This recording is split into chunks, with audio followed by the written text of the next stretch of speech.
ክርስቶስ ተንሥአ እሙታን በአብይ ኃይሎ ስልጣን አሰሮ ለሰይጣን አግዓዞ ለአዳም ሰላም እምይእዜሰ ኮነ ፍስሐ ወሰላም።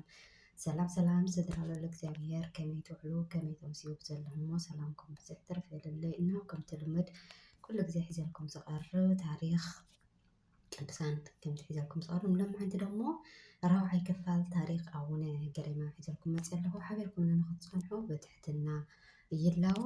በስመ አብ ወወልድ ወመንፈስ ቅዱስ አሐዱ አምላክ አሜን። ውፅእ አቡነ ገሪማ ናይ መጀመርያ ሽሞም ይስሐቅ እዩ።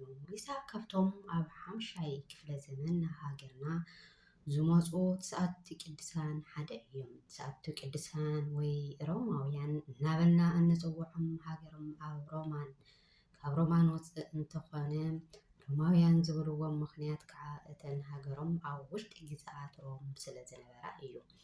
እቲ ዋና ናብ ሃገርና መምፅኦም ምክንያት ኣብ ሃገሮም ብጉባኤ ኪልቆዳን ዝተገበረ ናይ ሃይማኖት ክሕደት ክርስቶስ ክልተ ባህሪ ኣለዎ ዝብል ዕልወት ስለ ዝተልዓለ ነዚ ኣይንቕበልን ስለ ዝበሉ ካብዚ ዕልወት ንምርሓቕ ካልኣይ ኣምልኾተ እግዚአብሔር ብዝበለፀ ፍቕሪ ዘፀግዐካ ካብ ገዛኻ ወፂኻ ካብ ዓለም ተፈሊኻ ምናኔ ሒዝካ ጭንጫ ረጊፅካ ቁሪ ተወቂዕካ እሾክ ተወጊእካ ሃደግዎ ወመነንዎ ለዛ ዓለም እዚ ዓለም እንተዘይገዲፍካዮን ኣይግድፍን እንተዘይፀጊብካዮ ኣየፀግብን ከመሄኖኩን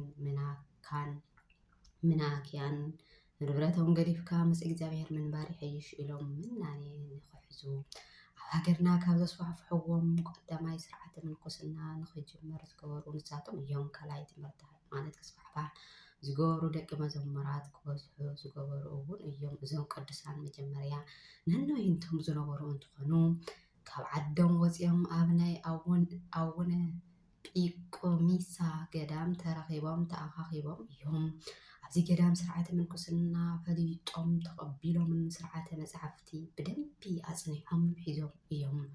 ምእንታ ፅድቂ ዝሰድዱ ብፁዓን እዮም ከም ዝበለ ማቴዎስ ምዕራፍ 5:10 ኣባ ገሪማ ካብቶም ዝመፁ ቅዱሳን ሓደ ይስሐቅ ወይ ከዓ ገሪማ እንትኸውን ሃገሮም ሮም እንትኾነ ካብ ኣቦኦም መስፍንያስ ካብ ኣዲኦም ስፍንግያ ተወሊዶም እዮም። ኣቦኦም ናይ ሮም መስፍን ዝነበረ እንትኸውን ምስ በዓልቲ ገዝኡ ስፍንግያ ቆልዓ ስኢኖም እንተሓዝኑ ብናይ ወላዲተ ኣምላኽ ኣማላድነት ካብ እግዚአብሔር ብሩኽ ቆልዓ ረኺቦም እዮም። ወለዱ ብዝግባእ መፅሓፍቲ ቤተክርስትያን እናመሃሩ ኣዕበይዎም ስርዓተ ዲቁና ክቕበል ገበርዎ። እዚ ምስ ገበሩ ኣቦኡ ስለዝሞተ ኣብ ናይ ኣቦኡ ስልጣን 7 ዓመት ብፅድቂ ብንፅህናን ብቅድስናን ኣገልገለ። ይስሐቅ ኣብ ሮም ነጊሱ እናሃለወ ኣብ ጴንጤናውያን ወይ ከዓ ዘጾምኣት ከምዚ ብምባል ለኣኹሉ ኦ ብሩኽ ወደይ ይስሐቅ ንሙታንሲ ሙታን ይቐብርዎም ንስኻ ግን ነቲ ዘይሓልፍ ሰማያዊ መንግስቲ ክርስቶስ ንኽትወርስ ዓለማዊ ንግስነትካ ገዲፍካ ንዓ ናባይ በልዎ። ማቴዎስ ምዕራፍ 8:22 ቃል ንምናኔ ዝዕድም ቃል ጎይታና ኢየሱስ ክርስቶስ እውን ሓደ ክምንን ዝሓስብ ሰብ ክማን ይደሊ እየ ግን ቤተሰበይ ተሰናቢተ ክመፅእ ምስ በሎ ነይሩ። ነዚ ቃል ዝተዛረቦ ቅዱስ ኣባ ጴንጤናውያን እውን ዓለም ገዲፍካ መንግስቲ ክርስቶስ ተኸተል በልዎ። ንጉስ ይስሐቅ እዚ መልእክቲ ምስ በፅሖ ከይወዓለ ከይሓደረ ልብሰ ንግስንኡ ገዲፉ ብለይቲ እና ኣቡነ ጴንጤናውያን ጉዕዞ ገበረ።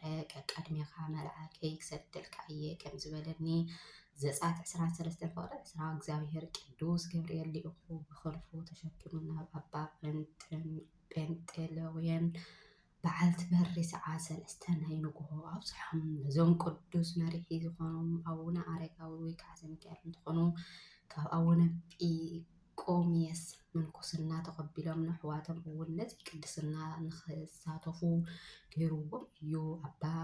ኣብ ገዳም ኣባ ዳዮናስ ምትእኽኻብ ዝጀመሩ እዞም ቅዱሳን ዓዶም ተመሊሶም ብመምህር ድሕሪ ዝተወሰነ ግዜ ኣቡነ ኣረጋዊና ዓድና መፂኦም ነዞም ቅዱሳን እውን ናብዚ ንክመፁ ሓቢሮምዎም ኣብ ምድሪ ኣክሱም ብምትእኽኻብ ኣገልግሎቶም ኣስፋሕፍሑ ኣባ ይስሐቅ ወይ ከዓ ገሪማ ዝብል ሽም ዝፅውዕሎም ኣብቲ ዓድዋ እዩ ይብሉ ሊቃውንቲ ናይቲ ገዳም። ስለምንታይ ኣባ ጎባ ሰሎዳ ዝነበሩ ቅዱስ ሚካኤል ቤተክርስትያን ንኣገልግሎት እንትወፍሩ ካብቶም ቀዳስያን ሓደ ተሪፉ ስለዝነበረ ንክመልኡ ኣተው።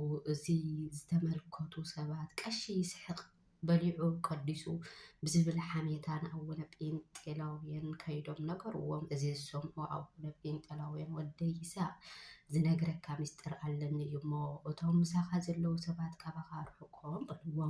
ቅዱስ ይስሐቅ እዚ ምስ ሰምዑ ሰባት ይትረፉ እሞ እዞም ኣእዋምን ኣእማንን እውን ርሑቅ ይበሉ ኢሎም መለሱ።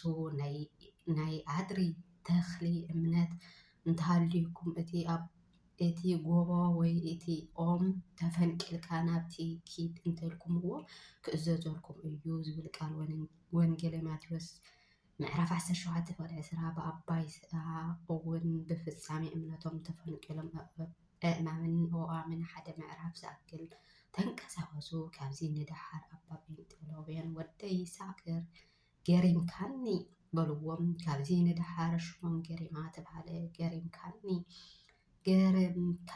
ገሪማ ነጊሲ ወይ ወሎ ጴንጤላውያን ኣቡነ ኢልና ንዝምሮ ነዚ እዩ። ናይ ዓይኒ መእመኒት ደብረ መንክራተ ቅዱስ ሚካኤል ቤተክርስትያን ዓድዋ ኣብ ቁፅሪ እቲ ገዳም ዘለው ጠጠው ዝብሉ ኣእማን ኣእዋምን ይምልከቱ እዮም። ሊቃውንቲ እውን ነዚ ትርኹ ሊቅ እውን ከምዚ በማል ገሊፅዎ እዩ። ሰላም ለኣባ ገሪማ ለኣርኣዮ ኣዛዚ ሃይሉ ዘኣስተራክዐ ዘርአ ወኣስተላፀቀ ምስለ ፍሬ ሰብሉ ዝንቱ ጽርቅ እምሃበየ ይሄሉ እምፀገበ እበየ ወእምድምፁ ግሩም ቃሉ ኣእበያን ተግሳጾ ወእፁ ሰሰሉ።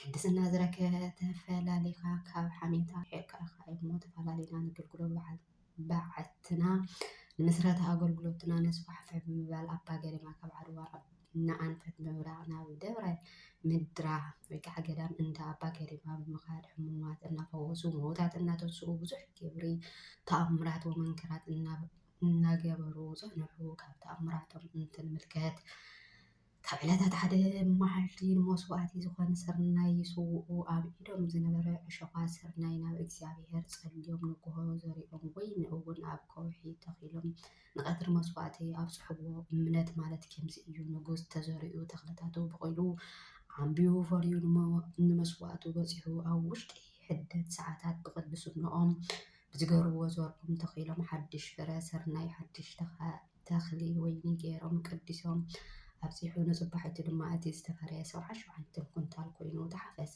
ንእግዚኣብሔር ዝሰኣኖ ነገር የለን። ብ5 እንጀራ 5 ዓሳ 5,000 ሰብ ቆልዑን ሰበይትን ኣብ ቆፅሪ ከይኣተዉ መጊቡ 12 በሰብ ተረፍ ዝገበረ ኣምላኽ። ማቴዎስ ምዕራፍ 14:17 ማርቆስ 6 ሉቃስ 9 በቅድስንኡ እውን ክቡር ሓዲሩ እናሰርሐ ይነብር።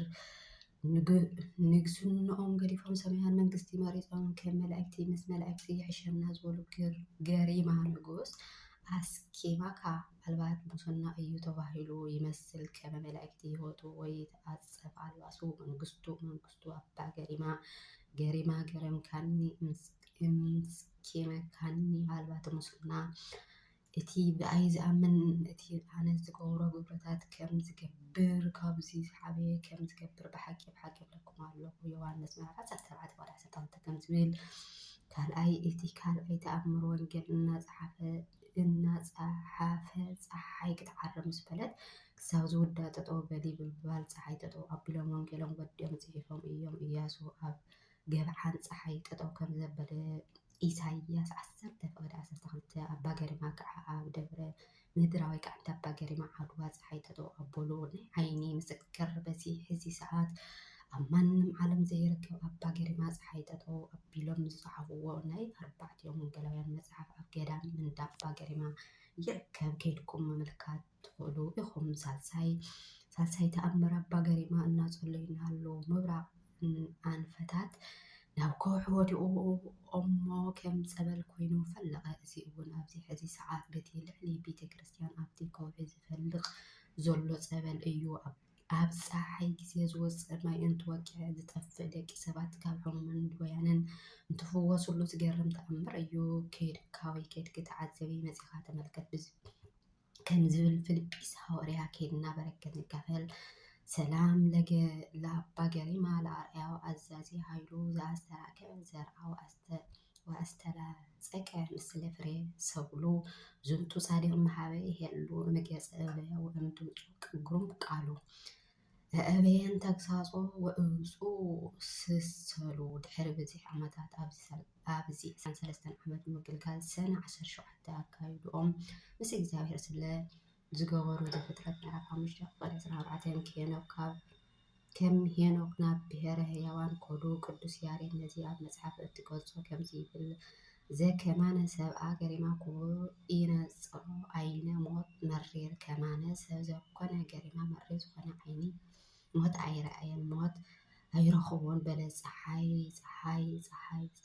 ገሪማ ፀሓይ ዘያበርህ በውስተ ቃላይ ሃሌሉያ ሃሌሉያ ዘባረኮ እግዚኦ አዶናይ ይመስል ከመ መላእክቲ ህይወቱ ወይትዓጸፍ አልባሰ መንግስቱ አባ ገሪማ ገሪምካኒ አስኪመካኒ አልባተ ሙስና በረከት ረድኤት ጻድቅ አቡነ ገሪማ ምስ ኩላትና ክርስቲያን ይሁን። ወስብሐት ለእግዚአብሔር ወለወላዲቱ ድንግል ወለመስቀሉ ክቡር ዘልጥፉ ባበትባል መላእክት ይታረምልን